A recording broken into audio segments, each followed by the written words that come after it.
sungguh Allah sangat ridho ketika seorang hamba itu makan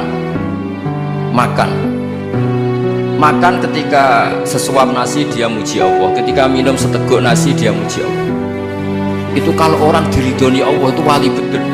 Itu untuk jadi wali itu gampang. Kamu makan ridho, kamu ninjak buminya Allah ridho seneng, kamu hidup keseharian aman seneng.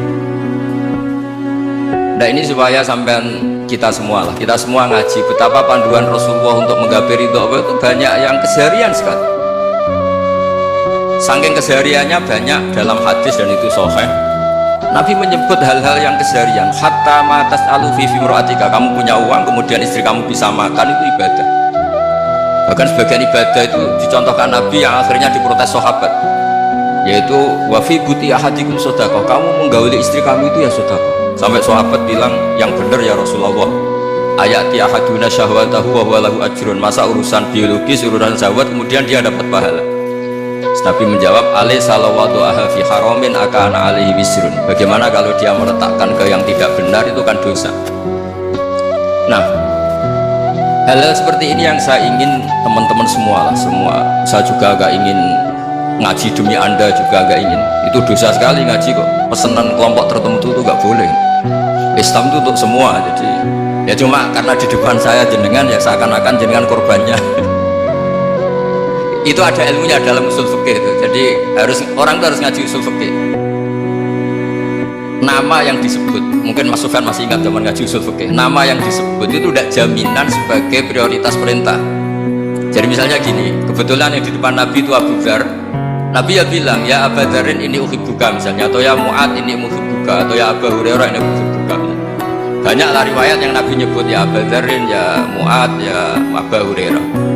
Kemudian misalnya Nabi meneruskan khitab, ini uhibbuka, saya mencintai kamu, fakul dubur sholatin, atau sebagian riwayat disebut fala tada'anna dubura kulli sholatin Allahumma inni ala dzikrika wa syukrika wa husni ibadatik. Saya mencintai kamu, siapa saja, Mu'ad bisa, Abu Dzar bisa, siapa. Saya mencintai kamu, mohon kalau habis sholat kamu jangan lupa wiridan Allahumma inni ala dzikrika wa syukrika wa husni ibadatik. Ya Allah, tolong kami permudah supaya mudah ingat Engkau. Anda tidak bisa mentang-mentang wong nama saya Parmin, nama saya Purnomo, itu yang diperintahkan Mu'ad misalnya.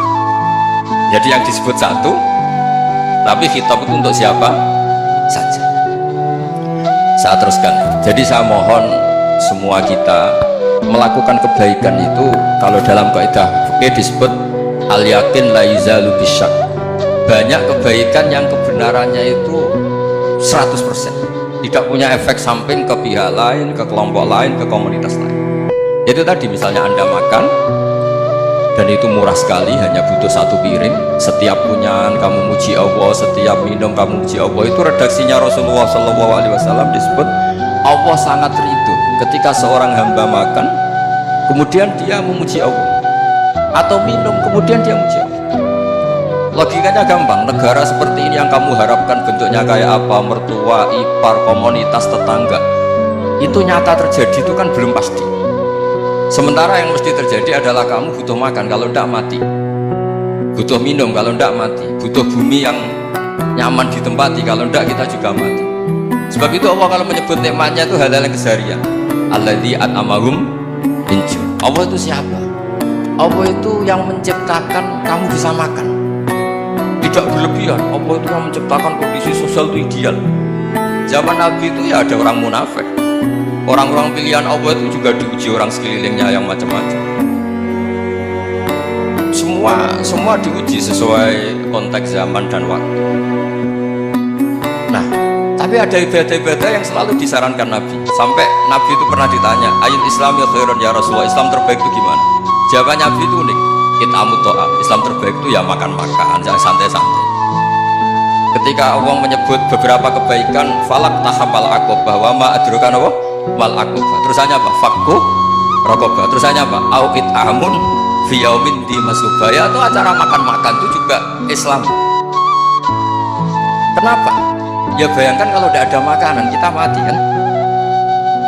Kondisi sosial tidak ideal tuh Anda masih gak apa-apa, tapi kalau Anda tidak makan, Anda tidak minum, Kamu punya istri cerewet masih bisa hidup, punya mertua cerewet masih bisa hidup. Tapi kalau tidak makan bisa mati. Berarti penting mana istri sama makan? Penting mana? Makan. Semoga istri Anda dengar. Nanti kamu disuruh makan tapi pulang deh. Itu kalau dibahasakan makan masih memahami. Penting mana nasi satu piring dengan istri? Nggak ada nasi mati, nggak ada istri belum mati. Penting mana? Gak berani jawab kan? Ternyata Anda ada garang kan di depan istri. Jadi saya mohonlah, mungkin Mas Sufyan Sauri tadi yang bisa bantulah teman-teman tuh ngaji yang keseharian saja. Karena kita nyari ridho Allah itu berdasar firman Allah, dan firman Allah itu menyebut keseharian tuh yang gampang. Itu tadi misalnya wa min ayatihi manamukum billaili wan nahar. Termasuk ayat-ayat Allah itu kamu tidur. Maka dulu itu ada guyonan, ada tokoh Mu'tazilah, kelompok dalam Islam yang berpikir manusia itu bisa menentukan ikhtiarnya sendiri. Karena saya bisa duduk, ingin duduk, ingin berdiri, berdiri. Karena kelompok ini nggak terima kalau semua kehendak Allah, nanti bagaimana kalau semua kehendak Allah kok ada hisab, ya ada sanksi. Lucunya itu dia akhirnya, ini cerita ya, mencintai seorang perempuan cantik sekali. Dan itu dia menjadi ahli sunnah itu oleh hal-hal yang sepele. Karena istrinya cantik, ya namanya suami istri itu hubungan intim. Terus ditanya, Mas, masih ingin lagi? Masih. Silahkan diulang lagi. Wah ya tidak bisa. Katanya manusia bisa menentukan yang diinginkan. Itu tobat itu. Itu nggak bisa ditobatkan Mas Sufyan Ats-Tsauri. Orang cantik yang mudah nobatkan orang itu orang cantik. Segampang itu. Akhirnya kita tahu, makanya kalau dalam kitab hikam itu disebut al-aqil mayakul madza yaf'alu wa hubi wal ghafil mayakul madza af'al. Orang yang punya akal karena sadar ini wilayah Allah, semua milik Tuhan, itu dia tiap hari berpikir besok Allah akan melakukan apa terhadap dunia ini. Kamu merencanakan sesuatu, mau plesir ternyata gempa, mau wisata ke Rusia ternyata perang. Kamu tidak pernah tahu apa yang akan terjadi besok. Wa ma tadri nafsum madza taksibu ghadan. Tapi anda semua kita ini sering punya jadwal permanen. Makanya saya kalau diundang siapa saja bisa tetap. Yang jelas Gus, ini acara penting. Ya masih acara penting, nak pangeran ngersakno apa piye? Kowe ape dadi pangeran, kamu kok mau jadi Tuhan? Itu kadang ya kiai. Penting Gus acara ini, jenengan harus memastikan bisa. Loh, kamu itu yang ngajarin tauhid, sesuatu itu biadillah, kok bilang-bilang apa pas? Pasti. Kalau saya terus tak tobatkan. Ya kalau gitu Gus bilang insya Allah. Wah itu hati saya, fisik saya, roh saya sudah bilang insya Allah. Tidak usah kamu latih kata saya. Nah hal-hal tauhid keseharian itu gampang sebetulnya. Wal ghafil yaqulu madza af'al. Tapi orang yang lupa Allah, dia setiap hari bilang besok apa, kita bisa melakukan apa. Seakan-akan dia itu aktor, dia penting, dia subjek permanen dia. Padahal kita ini hanya objek kehendak Allah Subhanahu wa taala. Karena kita yakin sesuatu yang terjadi di alam raya ini kita tidak bisa apa-apa. Makanya saya sering ngaji, sering bilang, ketika Anda mensifati Allah, dia yang menghidupkan, sudah itu tanamkan, sehingga ketika kita mati santai saja. Kenapa santai?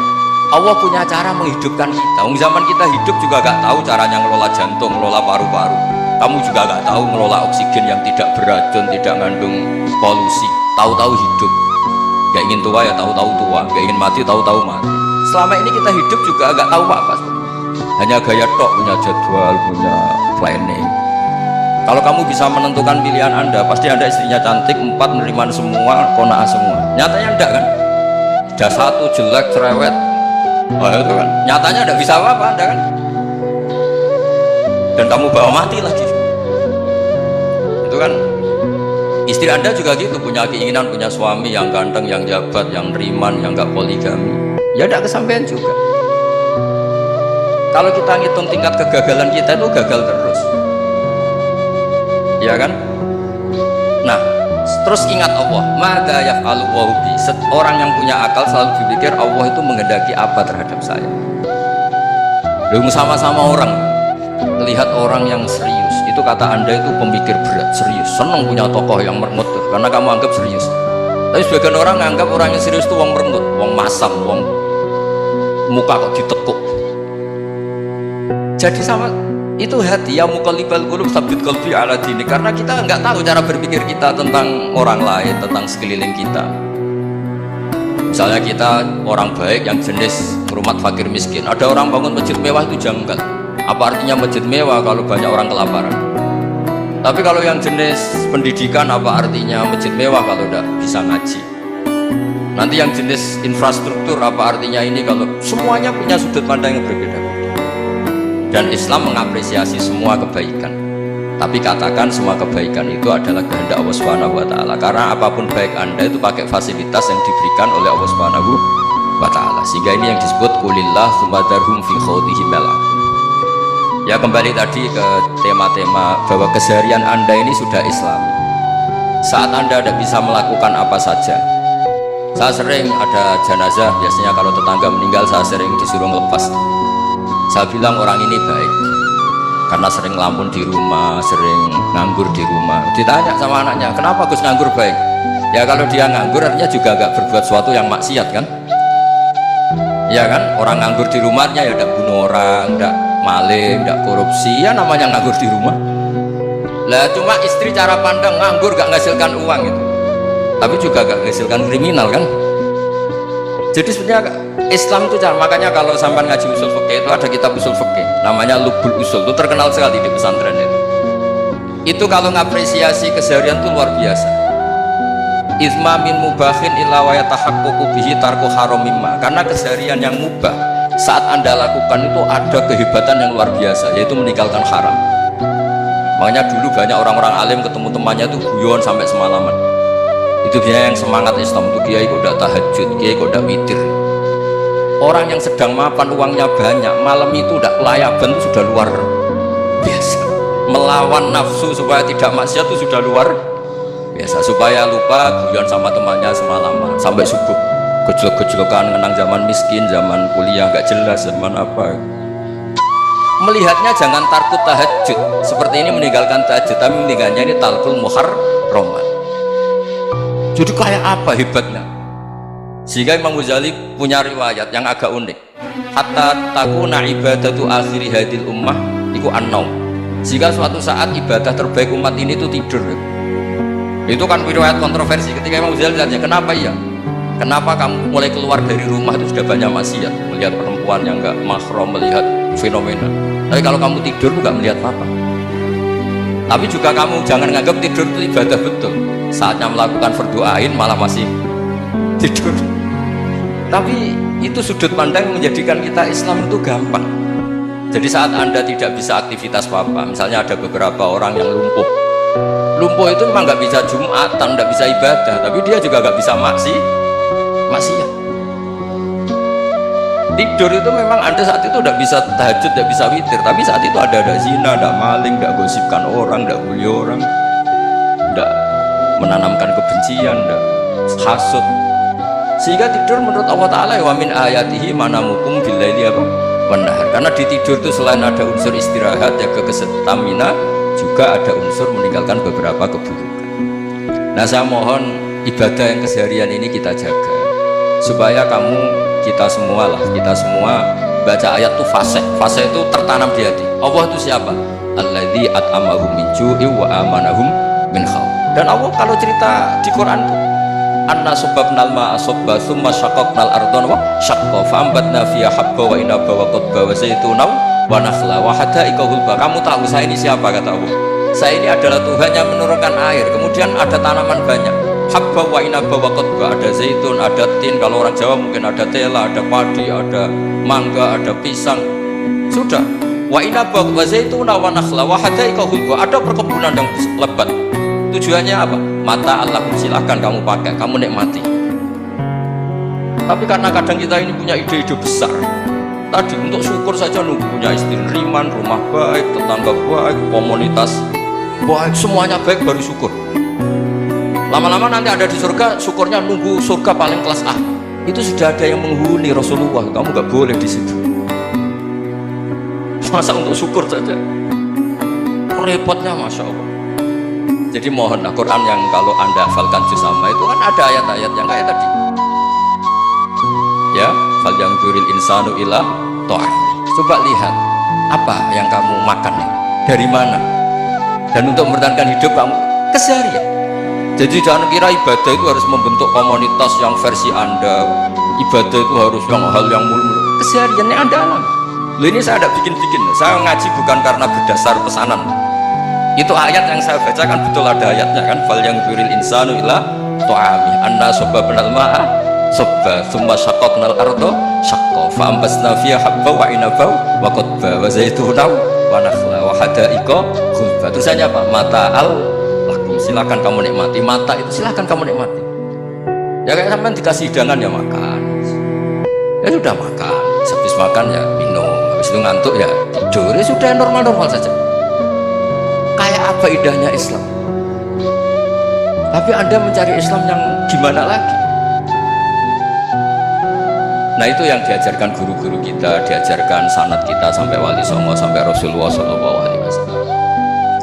Bahwa pada akhirnya ada jihad, ada perang. Itu dulu memang perang, bukan membunuh, beda.